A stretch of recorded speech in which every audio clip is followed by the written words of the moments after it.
stock vehicle, like kind of like a Fiesta. Oh, we trade the STI for this. Oh, haven't even started the car and we got an issue.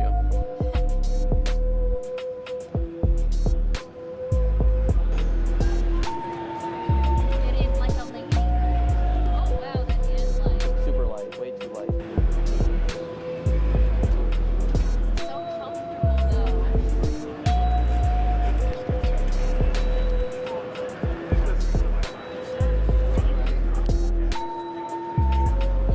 We're about to give away t-shirts and hats over here at Holley. If you hang out and listen to our spiel on Sniper 2, then we are going to give you shirts and hats. It's our last presentation of the day.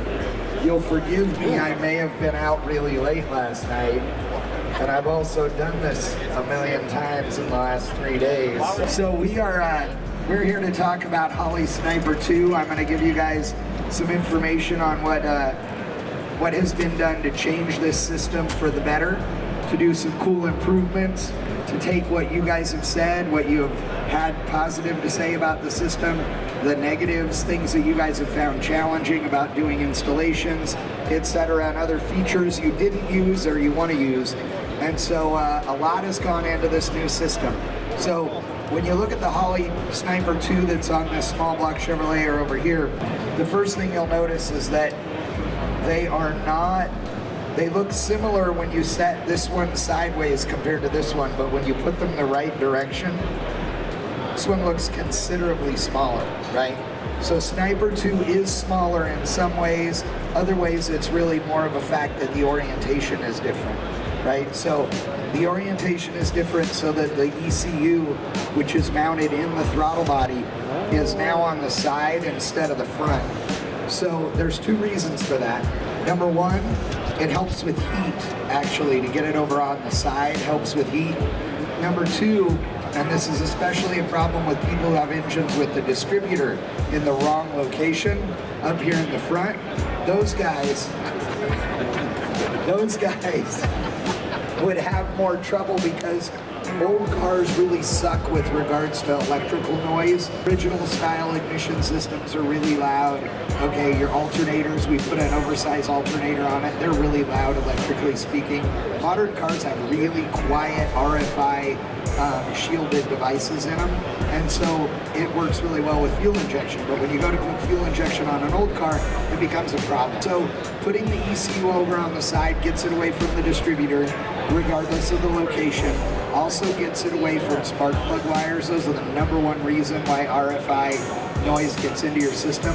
So absolutely helps with that. There are other changes, so you'll notice on Sniper 1, up here where my thumb is a rubber hose. That rubber hose is a high pressure hose that helps fuel get from one end of the injectors to the other, two on the system. Well, instead of doing that crossover as an external line like that, it's now cast into the side of the throttle body, okay?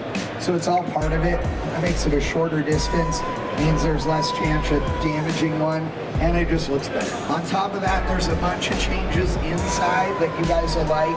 If you have experience with Sniper 1 and you are one of the unfortunate people that had trouble with one where the injectors would come unplugged because of the old style plug, that's all been handled. There are new connector style inside there. On top of that, the throttle lever has changed dramatically so that now those Ford guys with the distributor in the wrong place, they have an easier job of hooking up throttle linkage. Okay, you notice that there are Holley 750 carburetors, I'm just using a 750 as an example, that are available that work on everything, and then there's a model for a Ford.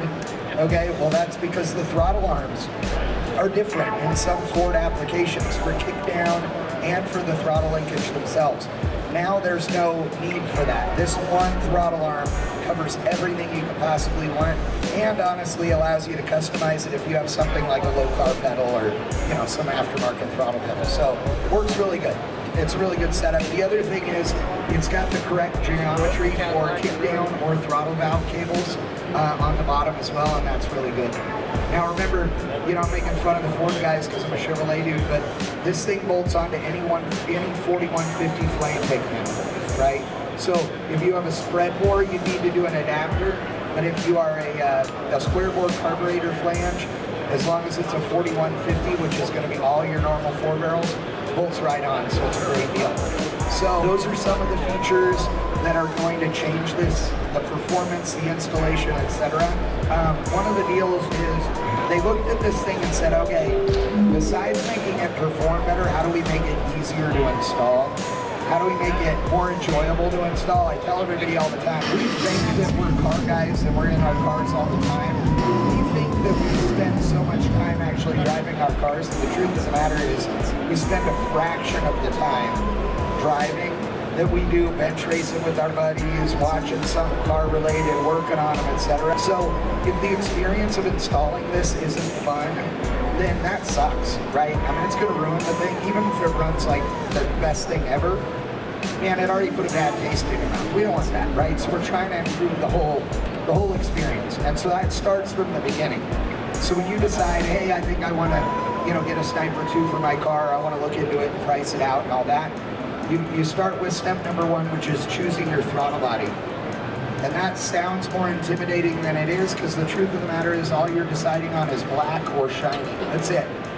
There are no different sizes. It's already right. So let's say you've got a GTO like this thing and it's got a 455 in it, and you go, okay, I want black. So you choose your black throttle body. Then step number 2 is deciding on what your tuning interface is going to be. And I use the term tuning lightly. So you got your standard Sniper style 3.5 inch display, and then over here on the other side we have a 5-inch touchscreen, or we have Bluetooth. So you get to choose. Now you can add the Bluetooth in to work with either of the other options as well. So it is an add-on you can have working separately or together with the others. But what you're going to use those for is to enter the information and configure the system. And that's like how many cylinders it is, etc. Very, very, very simple questions to make this thing get up and running. So after you've chosen that, then you go to fuel system. You'll see that we have a tank here with 2 different pump setups, and then we have a pump setup that's on the frame rail. The frame rail mounted system is going to be the base system, and honestly, most people are going to look at that and go, that's the easiest one, and they're wrong. That is not the easiest system to install.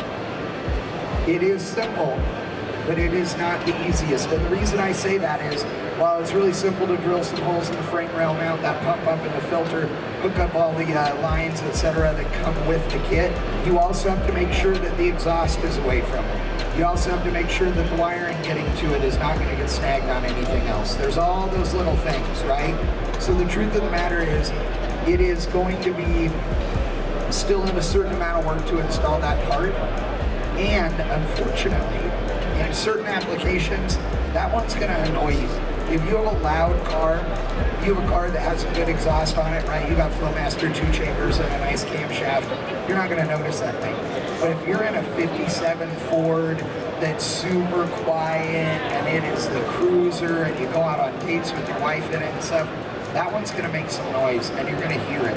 So what I recommend to everybody is that they go with an in-tank pump. So there's 2 options for that. So technically 3. So this unit here drops right into the factory sending unit. Very, very simple. Take the factory sending unit out. All you need is a screwdriver and a hammer to knock the ring loose, pull your original one out, slam the new one in, hook your new lines up to it, and you're good to go. Those are available for, all the popular muscle cars, classics, and trucks. If you have something that is not available for, then this drop-in module requires a 3¼ inch hole stock cut in the top of the tank, tape measure to measure the depth. After you measure the depth, if you look in the back side, you'll see there's a bracket that is a wavy looking bracket that you cut off at the right length based on your measurement. Strap the pump to it, drop it in there, tighten up the 5 screws, and you're good to go. And as you can see here, it's got a ribbed fuel tank that this is sitting on. It does seal all the way around because that seal is a high density foam that is approximately this thick and compresses in order to conform to all those ribs. This is what we were talking So about. the other option, and let me back up. The reason this is the best option is the pump is really quiet because it's submerged in fuel. It's also really cool because it's submerged in fuel. There are no vehicles manufactured and sold today that have a fuel pump that is located anywhere except in the tank. And that's for a reason. A small block Chevrolet like this runs good, but you're like, I want EFI. Even if you buy the system with the Hyperspark and all that, I'm going to tell you that on day one, you don't install the distributor. You install the throttle body and all your fuel system and all that, and you start it the first time. And when it starts and runs and you know it's good, then you take it and you turn it off, drink a beer, let it cool off, put the distributor and the ignition components in. And the reason that I say that is, that way if you do have a problem, whether it's with your wiring or any other issue, you know it's the fuel side, because the distributor and stuff you didn't change, and you already knew that worked when you ran it before on the carburetor 5 hours earlier. You see what I mean? So that way you limit, if you have to do diagnosis, you know which thing. So you fire this thing up, it runs good, it's got its MSD distributor in it, everything's happy. You're like, awesome. You go put the distributor in it, the new one, and it doesn't run. You're like, uh-oh, what did I do wrong? And you realize you stepped 2 wires backwards. That's easy, right? So definitely something we recommend. Yes, sir. What trans controls are you coming out with next? I don't know which transmissions are next on the list. I'm not privy to that information, so I don't know. Sorry. But if you call tech support, they're more likely to tell you. So tech support is way better now than it ever was.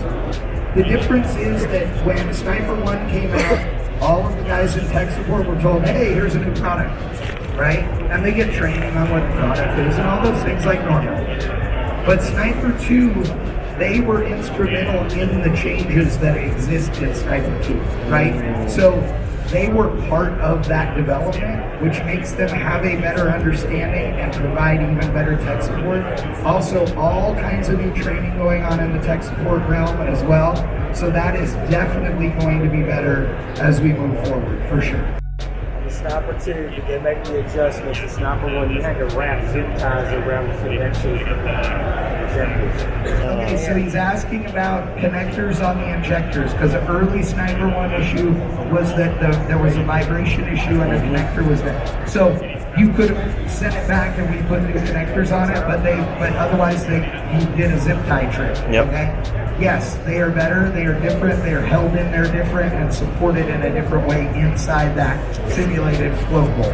Asking this question about the return springs on a Sniper 1 and that they weren't strong enough.